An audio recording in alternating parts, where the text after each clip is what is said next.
Dans une ville côtière, un homme nommé Jonas se tenait face à un choix crucial. Savait-il qu'un simple acte de désobéissance pourrait changer le cours de sa vie?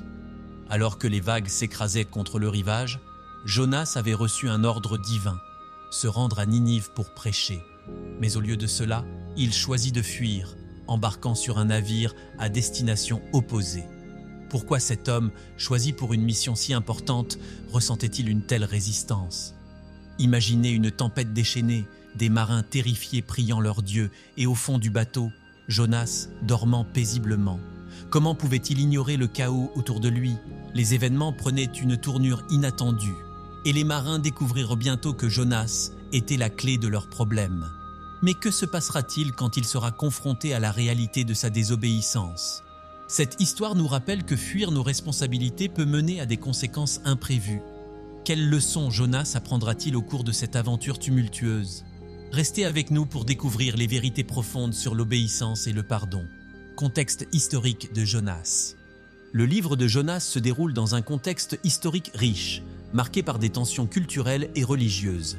À l'époque de Jonas, le peuple d'Israël faisait face à de nombreux défis, notamment l'influence croissante des grandes puissances environnantes, comme l'Assyrie. Ces nations, souvent perçues comme des ennemis, avaient des croyances et des pratiques religieuses très différentes de celles des Israélites. Les Israélites, attachés à leur foi monothéiste, vivaient dans un environnement où le polythéisme était la norme. Cela a créé une ambiance de méfiance et de rivalité. Le rôle de la religion était central dans la vie quotidienne des gens. Les rites, les sacrifices et les prières faisaient partie intégrante de leur culture. Cependant, l'adoration des faux dieux était omniprésente et attisait la colère du Dieu d'Israël. Dans ce cadre, Jonas, en tant que prophète, avait la responsabilité de transmettre le message divin. Son appel à prêcher à Ninive, une ville païenne, représentait un défi non seulement pour lui personnellement, mais aussi pour l'ensemble de son peuple. C'était l'occasion de montrer que la miséricorde de Dieu ne connaissait pas de frontières. Le contexte historique met également en lumière les attentes des prophètes. Ils étaient souvent vus comme des porte-paroles de Dieu, chargés de rappeler aux gens les lois divines et de les inciter à se repentir. Dans ce cas, Jonas devait non seulement avertir les Ninivites de leur immoralité, mais aussi les inciter à changer leur comportement. Ce défi est d'autant plus significatif que Ninive était connue pour sa cruauté et son immoralité, des caractéristiques qui effrayaient les Israélites. Jonas vivait donc à une époque où la loyauté à Dieu était mise à l'épreuve par des forces extérieures. Les moments où les prophètes devaient agir étaient souvent accompagnés de tensions sociales et politiques. Le contexte historique de Jonas souligne ainsi l'importance de sa mission et le défi qu'elle représentait, tant pour lui que pour le peuple d'Israël. En essayant de fuir, Jonas montre à quel point cette mission était lourde et complexe. Enfin, la situation géopolitique de l'époque soulève des questions sur l'identité nationale et religieuse. Alors que les nations se battaient pour leur survie, la fidélité à Dieu était un ancrage essentiel pour le peuple d'Israël.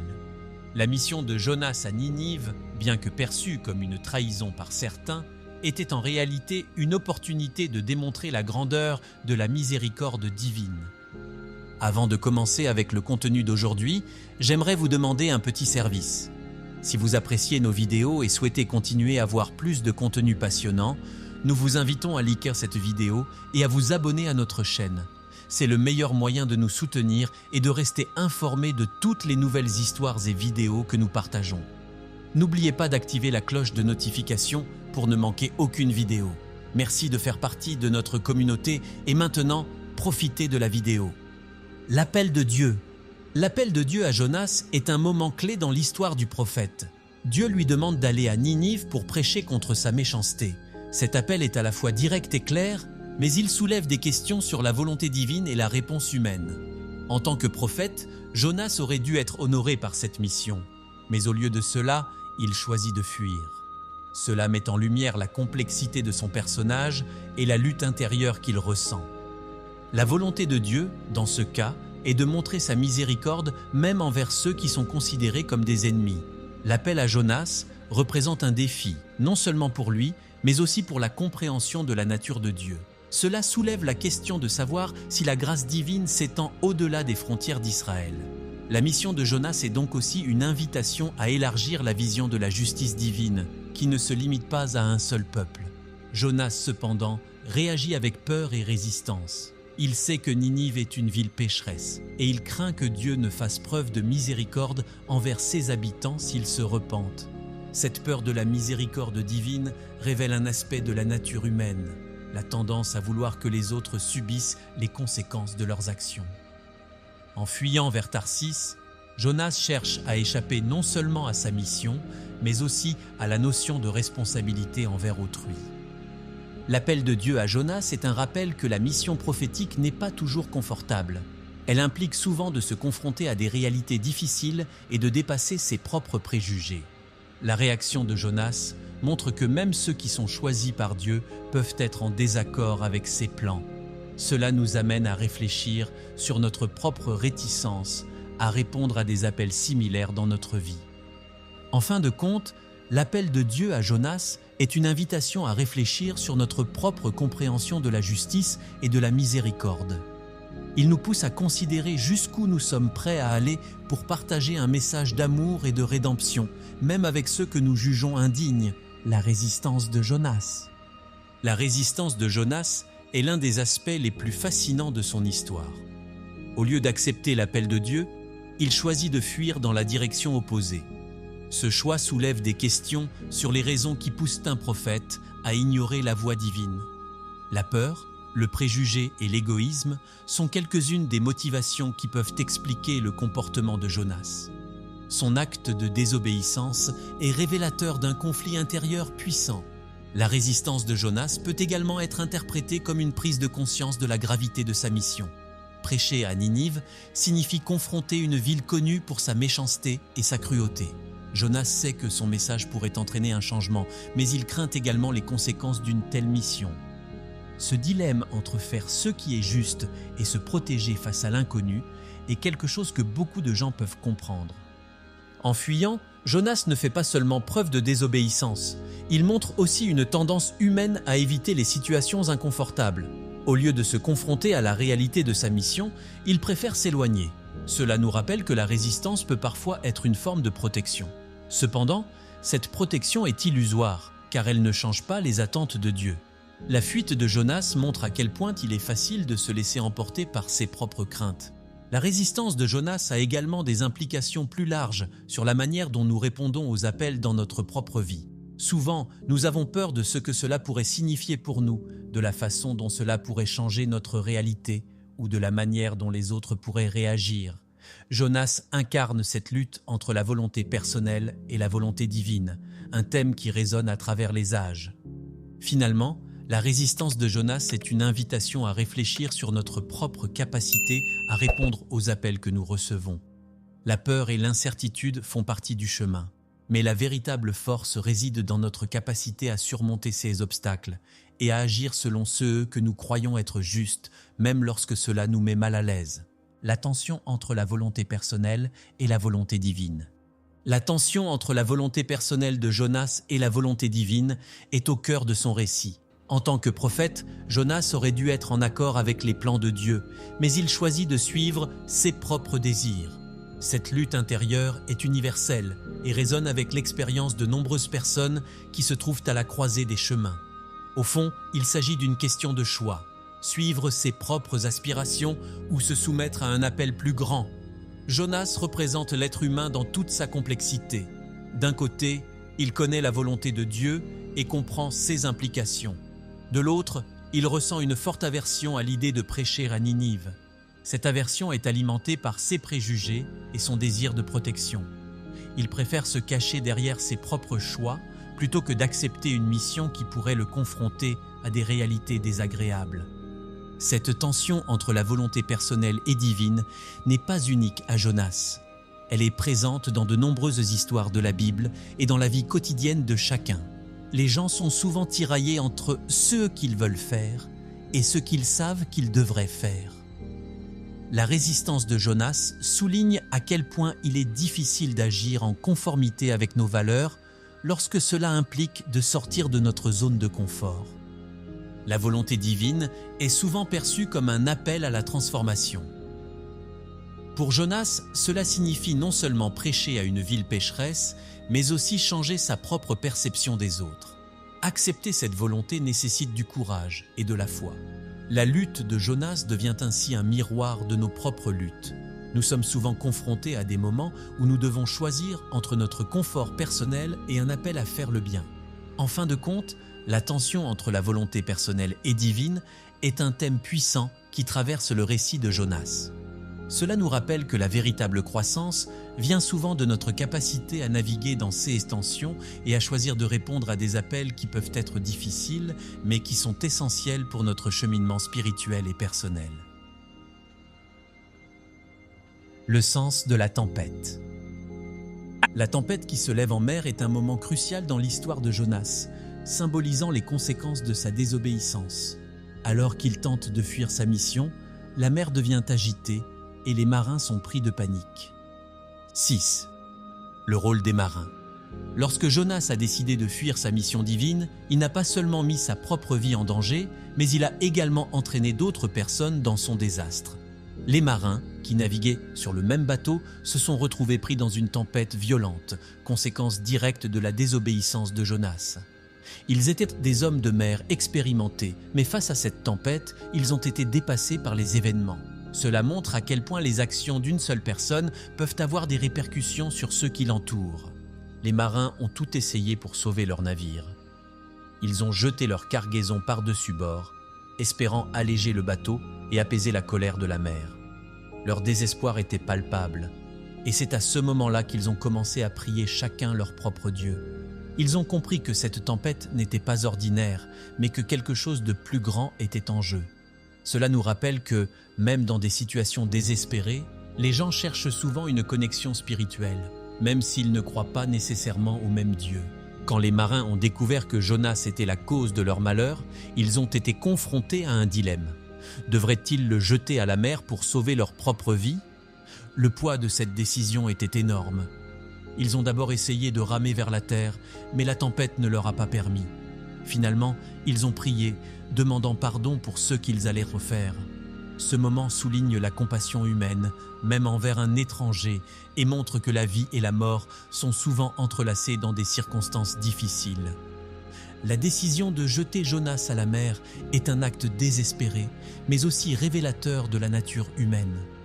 Les marins, qui ne connaissaient pas Jonas auparavant, se sont unis autour d'une cause commune, cherchant à sauver leur propre vie tout en reconnaissant la gravité de la situation. Ce geste a également des résonances spirituelles, car il montre que même ceux qui ne suivent pas le même chemin de foi peuvent être touchés par les conséquences des actions d'un autre. Au final, les marins ne sont pas restés indifférents à la situation. Après que Jonas a été jeté à la mer et que la tempête se soit apaisée, ils ont reconnu la puissance de Dieu et ont fait des offrandes. Cela démontre que même dans les moments de chaos, il y a des possibilités de transformation et de foi. Les marins sont devenus des témoins de la puissance divine, ce qui nous rappelle que tout le monde, même ceux qui semblent éloignés de la spiritualité, peut avoir une rencontre avec le divin. 7. La prière de Jonas. Quand Jonas se retrouve dans le ventre du poisson, il est confronté à une solitude profonde et à une introspection forcée. Dans cette obscurité, il commence à prier. Sa prière est un cri du cœur, une reconnaissance de son erreur et un appel à l'aide. Ce moment est crucial, car il ouvre une porte vers le repentir. Jonas réalise enfin la gravité de sa désobéissance et se tourne vers Dieu avec humilité. La prière de Jonas est un reflet de son état d'esprit. Il évoque des souvenirs de Dieu et des moments passés où il a reconnu sa grandeur. Dans sa détresse, il se souvient des promesses de Dieu et de sa miséricorde. Cette prière est aussi un acte de foi. Même dans le ventre d'un poisson, Jonas croit que Dieu peut l'entendre. Cela nous rappelle que, peu importe à quel point nous nous sentons perdus, il y a toujours une voie vers la rédemption. Jonas exprime son désespoir et son besoin de délivrance. Il décrit la profondeur de son chagrin et sa sensation d'être englouti par les eaux. Cette image symbolise le sentiment d'impuissance que nous pouvons ressentir dans nos propres vies. Cependant, la prière de Jonas n'est pas seulement une lamentation, elle est aussi une affirmation de sa foi. Il déclare que, même au fond de l'abîme, il se tournera vers Dieu. La réponse de Dieu à la prière de Jonas est immédiate. Le poisson le vomit sur la terre ferme, montrant ainsi que Dieu écoute ceux qui se repentent sincèrement. Cela démontre la nature miséricordieuse de Dieu, qui est toujours prêt à accueillir ceux qui reviennent à lui. La prière de Jonas est un puissant rappel de l'importance de la repentance et de la recherche de Dieu, même dans les moments les plus sombres. Enfin, la prière de Jonas nous enseigne que la communication avec Dieu ne doit pas être parfaite ou élaborée. Ce qui compte, c'est la sincérité du cœur. Même dans un endroit inattendu comme le ventre d'un poisson, nous pouvons nous tourner vers Dieu. C'est une leçon importante sur la nature de la prière et sur la manière dont Dieu est toujours accessible, peu importe où nous nous trouvons. 8. Le poisson comme instrument de salut. Le poisson dans l'histoire de Jonas est souvent perçu comme une punition, mais en réalité, il joue un rôle essentiel dans la rédemption de Jonas. En tant qu'instrument de salut, ce poisson représente une seconde chance. Au lieu de voir le poisson comme une prison, nous pouvons le considérer comme un espace de réflexion et de transformation. C'est dans ce ventre sombre que Jonas commence à comprendre la portée de sa désobéissance et son besoin de Dieu. Le poisson est aussi symbolique de la miséricorde divine. Au lieu de laisser Jonas périr dans la mer, Dieu lui envoie cet animal pour le sauver. Cela montre que même dans nos pires moments, Dieu a un plan pour nous. Il peut utiliser des circonstances inattendues pour nous guider vers un chemin de retour. Ce poisson devient ainsi un symbole d'espoir, illustrant que le salut peut surgir des endroits les plus inattendus. En outre, le fait que Jonas soit dans le ventre du poisson pendant 3 jours et 3 nuits a aussi une signification profonde. Cela fait écho à d'autres récits bibliques et symbolise la mort et la résurrection. Ce temps passé dans le ventre du poisson est une période de purification pour Jonas où il doit faire face à ses erreurs et se préparer à sa mission. Ce parallèle est souvent interprété comme une préfiguration de la résurrection de Jésus, soulignant le lien entre l'Ancien et le Nouveau Testament. Il est intéressant de noter que le poisson ne se contente pas de sauver Jonas, mais il le conduit également à une nouvelle compréhension. Jonas sort de cette expérience avec une foi renouvelée et une volonté de remplir sa mission. C'est un exemple puissant de la manière dont des expériences difficiles peuvent nous transformer et nous rapprocher de Dieu. Parfois, notre plus grand défi peut devenir notre plus grand atout spirituel. Finalement, le rôle du poisson dans l'histoire de Jonas enseigne que Dieu peut utiliser des moyens extraordinaires pour nous atteindre et nous sauver. Il nous rappelle que même les situations qui semblent négatives peuvent avoir un but divin. Le poisson devient ainsi un symbole de la grâce, de la rédemption et de l'amour inconditionnel de Dieu pour ceux qui se tournent vers lui. Nin, l'obéissance et la miséricorde de Dieu. L'histoire de Jonas est une puissante illustration de l'obéissance et de la miséricorde divine. Même si Jonas a choisi de désobéir au commandement de Dieu, ce dernier ne l'a pas abandonné. Au contraire, Dieu a fait preuve d'une grande miséricorde envers lui. Cela montre que malgré nos erreurs, Dieu est toujours prêt à nous accueillir et à nous offrir une seconde chance. La miséricorde de Dieu est inconditionnelle et dépasse nos attentes humaines. Quand Jonas finit par obéir et prêcher à Ninive, il découvre que la miséricorde de Dieu ne s'étend pas seulement à lui, mais aussi aux habitants de la ville. Lorsqu'ils entendent le message de Jonas, ils se repentent et cherchent à changer leur voie. Cela démontre que l'obéissance à Dieu peut avoir des effets bien au-delà de notre compréhension. La miséricorde de Dieu est un fil conducteur dans cette histoire, reliant les cœurs de ceux qui se tournent vers lui. Ce contraste entre la désobéissance de Jonas et la réponse positive des Ninivites met en lumière la profondeur de la miséricorde divine. Même un prophète en rébellion peut être utilisé par Dieu pour ramener d'autres à la repentance. Cela nous rappelle que notre valeur aux yeux de Dieu ne dépend pas de notre perfection, mais de notre disposition à nous repentir et à suivre son appel. L'obéissance de Jonas à la fin de l'histoire est également significative. Après avoir passé par tant d'épreuves, il comprend que Dieu a un plan plus grand que lui-même. Cela souligne l'importance de l'humilité et de la soumission à la volonté divine. Lorsque nous choisissons d'obéir à Dieu, même lorsque cela nous semble difficile, nous participons à la réalisation de son dessein. Enfin, l'histoire de Jonas nous enseigne que la miséricorde de Dieu est un appel à l'obéissance. En expérimentant la miséricorde dans sa propre vie, Jonas est appelé à la partager avec les autres. Cela nous rappelle que notre relation avec Dieu ne devrait pas se limiter à notre propre salut, mais s'étendre à ceux qui nous entourent. En L'arrepentissement des Ninivites. Le peuple de Ninive a reçu un message puissant de la part de Jonas, un message qui leur a été transmis après une série d'événements dramatiques dans la vie de ce prophète. Quand Jonas a finalement obéi à Dieu et est allé prêcher à Ninive, il a annoncé que la ville serait détruite à cause de ses péchés. L'impact de cette proclamation a été immédiat. Les Ninivites, confrontés à la gravité de leur situation, ont choisi de croire en Jonas et dans le message qu'il portait. Cette réponse à la fois rapide et collective est un témoignage de la capacité humaine à changer lorsque confrontée à la vérité. Ce qui est particulièrement remarquable, c'est la réaction du roi de Ninive. Non seulement il a cru au message, mais il a également pris des mesures concrètes. Il a ordonné un jeûne et a invité tout le monde, des plus grands aux plus petits, à se repentir. Cela montre une compréhension profonde de la situation. Le roi savait que la destruction imminente pouvait être évitée par une repentance sincère. C'était une action audacieuse, surtout pour un roi, car cela impliquait de reconnaître la faiblesse de son peuple. Le repentir des Ninivites n'était pas superficiel. Ils se sont vêtus de sacs, symbolisant leur chagrin et leur volonté de changer. Ce geste de pénitence a touché le cœur de Dieu, qui a vu leur sincérité. Ce moment souligne l'importance de l'humilité et de la contrition dans le processus de repentir. Les Ninivites ont compris qu'il ne s'agissait pas seulement de dire des mots, mais de changer leur manière de vivre, de tourner le dos à leurs anciennes pratiques et de se tourner vers Dieu. La réponse des Ninivites est également un exemple de la dynamique entre le jugement et la miséricorde divine. Dieu a vu leur transformation et a choisi de leur faire miséricorde en épargnant la ville de la destruction. Cela met en lumière que, peu importe l'ampleur des péchés, le repentir sincère peut toujours ouvrir la porte à la grâce. La réaction des Ninivites nous rappelle que le changement est toujours possible, même dans les circonstances les plus désespérées. Ce récit de l'arrepentissement de Ninive nous enseigne des leçons cruciales sur la nature humaine et la capacité de transformation. Il nous rappelle que la véritable repentance exige une action et un engagement, non seulement des paroles. Dans un monde où les promesses sont souvent rompues, l'exemple des Ninivites reste un modèle de ce que signifie retourner à Dieu avec un cœur sincère.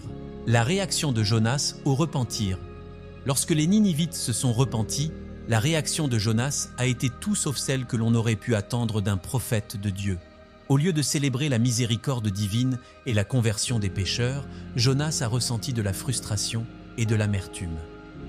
Il avait prêché le jugement, et voir les Ninivites éviter la destruction semblait le contrarier. Cela soulève des questions sur les attentes de Jonas et sur la nature de son appel. Jonas avait tout sacrifié pour obéir à Dieu, mais il s'attendait à ce que son message entraîne une punition immédiate pour les Ninivites. Au lieu de cela, il a été témoin de leur repentance et de la grâce que Dieu leur a accordée. Cette situation met en évidence un conflit intérieur chez Jonas, une lutte entre son désir de voir justice rendue et la miséricorde que Dieu a choisi d'exercer. Il est facile de se sentir frustré lorsque nos attentes ne correspondent pas à la réalité, et c'est exactement ce que ressent Jonas. La réaction de Jonas nous montre également que même ceux qui sont appelés par Dieu ne sont pas exempts de doutes et de ressentiments. Il avait une vision étroite de la justice et de la miséricorde, croyant que certaines personnes ne méritèrent pas la grâce. Cela nous rappelle que chacun d'entre nous peut parfois avoir des préjugés sur qui mérite ou non le pardon. La lutte de Jonas est un reflet de nos propres luttes avec la compassion et le jugement. Ce chapitre de la vie de Jonas nous invite à réfléchir à notre propre réaction face à la grâce. Sommes-nous capables de nous réjouir du pardon accordé aux autres, même à ceux que nous jugeons indignes ? La miséricorde de Dieu est un don qui ne devrait pas être limité par nos propres préjugés. La réponse de Jonas nous pousse à examiner notre cœur et à envisager comment nous pourrions réagir face à des situations similaires. En somme, la réaction de Jonas face au repentir des Ninivites nous offre une vision poignante de la complexité des émotions humaines. Elle souligne que la vraie obéissance à Dieu peut parfois être difficile, surtout lorsque cela va à l'encontre de nos attentes. Cela nous rappelle que la grâce de Dieu est illimitée, même si nous avons du mal à l'accepter pour les autres. Leçon sur l'obéissance. L'histoire de Jonas est riche en leçons sur l'obéissance. Tout au long de son parcours, nous voyons comment la désobéissance initiale de Jonas a conduit à des conséquences dramatiques. Au lieu de suivre le commandement de Dieu, il a choisi de fuir. ce qui lui a valu une série d'épreuves, y compris d'être avalé par un grand poisson. Cela démontre que l'obéissance n'est pas simplement une question de conformité, mais un acte de foi qui peut nous épargner de difficultés inutiles. La trajectoire de Jonas nous enseigne que l'obéissance à Dieu est souvent accompagnée de défis. Obéir à l'appel divin peut nous mener sur des chemins imprévus, mais ces chemins peuvent également être les plus gratifiants. Jonas a finalement appris que la volonté de Dieu est toujours meilleure que nos propres plans. Ce changement de perspective est essentiel pour quiconque cherche à vivre une vie de foi authentique.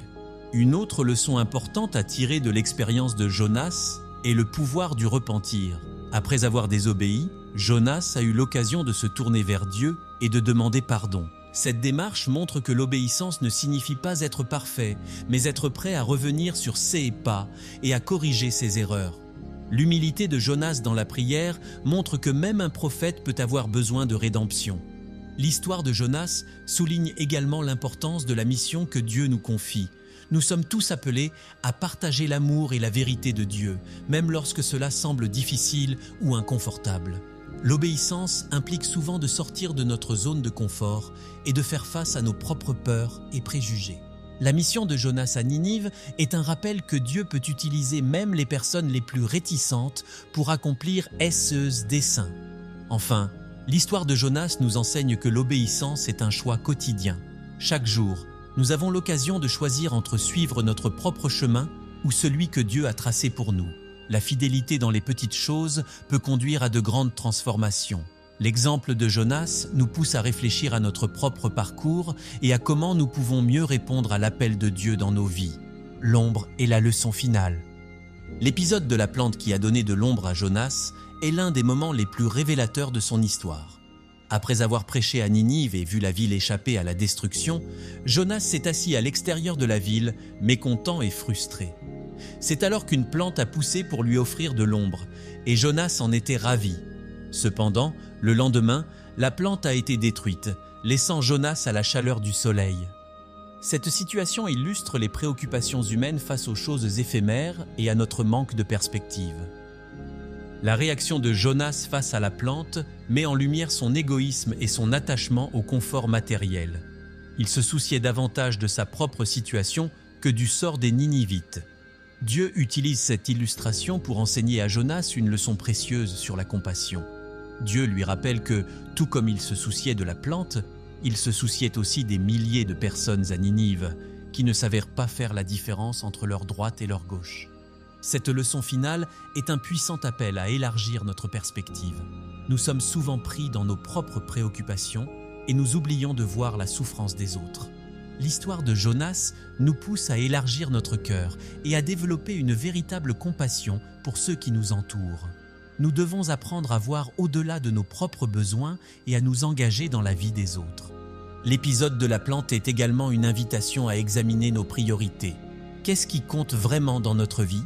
Les choses matérielles et éphémères ou la vie des personnes autour de nous ? Jonas a été appelé à voir la valeur de chaque vie, même celle qu'il jugeait indigne. Cela nous rappelle que la véritable mesure de notre foi se trouve dans notre capacité à aimer et à servir les autres. En fin de compte, l'ombre de la plante et la réaction de Jonas nous enseignent que la compassion est essentielle à notre vie spirituelle. Nous devons être prêts à abandonner notre égoïsme et à nous engager pleinement dans le bien-être des autres. Alors que Jonas se cachait dans le ventre du grand poisson, il a dû faire face à ses peurs et à ses doutes. Cette période d'isolement l'a poussé à réfléchir profondément sur sa vie et sur sa relation avec Dieu. Finalement, il a compris que fuir n'était pas la solution. La prière sincère de Jonas a touché le cœur de Dieu, qui lui a donné une seconde chance. Une fois libéré, Jonas a obéi à l'appel divin et s'est dirigé vers Ninive. Sa détermination à transmettre le message de Dieu a provoqué une transformation incroyable chez les habitants. Imaginez un instant, une ville entière se repentant grâce à un seul homme qui a choisi d'écouter. Cela nous rappelle que même nos erreurs peuvent devenir des opportunités de changement. Alors, que retenons-nous de cette histoire ? Peut-être que parfois, nous aussi, nous nous éloignons de notre chemin. Mais il n'est jamais trop tard pour revenir et faire ce qui est juste. Que feriez-vous à la place de Jonas ? Comment réagiriez-vous face à un appel difficile ? Réfléchissez à cela et partagez vos pensées dans les commentaires. Vos expériences peuvent inspirer d'autres à choisir le bon chemin.